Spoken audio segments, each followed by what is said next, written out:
রাহুল শর্মা, 10টা smart account, 10টা health cover, 10টা শিওর কভার, বাংলা ভাষায় বলে দিলাম। হয়ে যাবে স্যার। নিঃস্বনাথ কোথায়? নিঃস্বনাথ, এই নিঃস্বনাথ, আছি স্যার। ছবি দেখা, খবর দেখা, খবর দেখা। এই তো স্যার। বল না, দুদিনে কটা অ্যাকাউন্ট খুলেছিস বল। স্যার 8 তারিখে 8টা সেভিংস অ্যাকাউন্ট খুলেছি। আমাকে তুই আর- বললি 15টা সেভিংস অ্যাকাউন্ট পাঠিয়েছিস, সেইখানে এই কটা অ্যাকাউন্ট খুলেছিস। আমাকে কি ভেবেছিস? সি ভেবেছিস? আমাকে সি ভেবেছিস? সি ভেবেছিস? স্যার চুপ, একদম চুপ। আজ 25টা স্মার্ট করবি, 25টা শিওর এন্ড 25টা হেলথ কভার। তাই সামনে লেখ।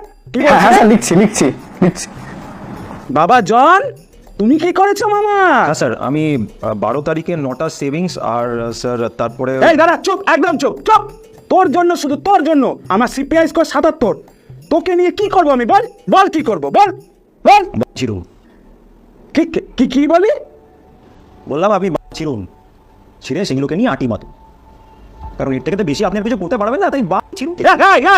স্যার একদম চল। তখন থেকে শুনছি তোর বাবা যাবি, সবাই চুপ করে বসে আছে, কেউ কিছু বলছে না, বলে তুই যা পারবি তাই বলে যাবি। হ্যাঁ চল, বকেই চলেছে কিন্তু নিজে কটা বাচ্চিস না? বল বল, তুই নিজে কটা বাচ্চিস, নিজে কি করেছিস বল? ওই তো বসের পা চেটে চেটে ওপরে উঠেছিস। হ্যাঁ, আর এখন তুই নিজেও এটা চাস যে আমরাও তোর পা চাটি, তাই তো? কেন বে, কেন? তুই কি ভাবিস তোর মতন আমাদের কোনো সেলফ রেসপেক্ট নেই, আত্মসম্মান নেই?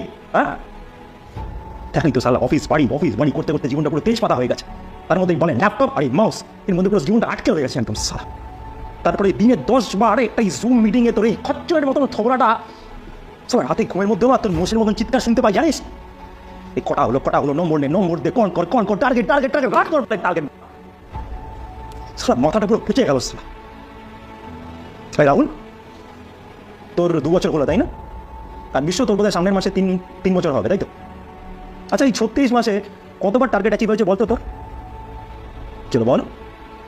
আমি বলছি, খুব বেশি হলে মেরে কেটে 4 থেকে 5 বার, অনেকের তো তাও হয় না। কেন হয় না জানিস? এই মালগুলো জানি সাল ইচ্ছা করে জেনে শুনে এমন টার্গেট সেট করবে যদি কুত্তার মতন দিন রাত খাটলেও সেটাকে মিট করতে পারবে না। আর এইগুলো জেনেও সাল তোকে সমানে প্রেশার দিয়ে যাবে, তখন কোন দিন যতক্ষণ না তোর পার্সোনাল লাইফ, তোর ফ্যামিলি লাইফ, তোর মেন্টাল হেলথ সব ফাকড আপ হয়ে যাচ্ছে। আর বাই চান্স যদি কেউ টার্গেট অ্যাচিভ করে ফেলে, তাহলে তো ব্যাস হয়ে গেল। সে হবে এদের সব থেকে বড় মনির পাড়া। তার নামে বড় বড় পোস্টার ছাপানো হবে, দেয়ালে টাঙানো হবে, লেখা হবে best employer, best achiever, best performer. আর তারপরে কুড়োর কলের মতো একটু ইনক্রিমেন্ট, একটা প্রমোশন, একটা অ্যাপ্রাইজাল, এসবের ঝান্ডা সামনে দেখিয়ে তাকে কারার মতন খাটিয়ে নেবে। আর সে বেচারা কিছু না বুঝতে পারে, এর পেছনে দৌড়ে তার অলরেডি ফাকড আপ লাইফটাকে আরও বেশি। আসলে কি বলতো, দোষটা তোর একার নয়, তোর উপরেও তোর মতন একজন বস আছে, তার উপরেও একজন আছে, যে তার মারছে, সে তোর মারছে, তুই আমাদের মারছিস।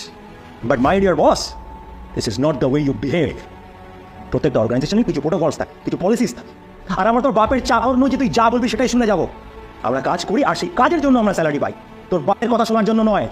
ও হ্যাঁ, আর একটা কথা মনে রাখবি, তুই যার সঙ্গে কথা বলছিস, আমরা যাদের সঙ্গে কথা বলছিস, তারাই তোর এই সো কল্ড গ্রেট অর্গানাইজেশনের অ্যাকচুয়াল স্ট্রেংথ।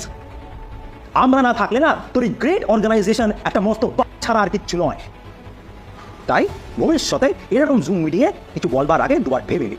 আর তুই জিজ্ঞেস করছিস না যে তুই আমাকে নিয়ে কি করবি, তোকে কিছু করতে হবে না। আমি বলছি শোন, I don't want to B your favourite slave. তোর এই চাকরি তোমার করছে।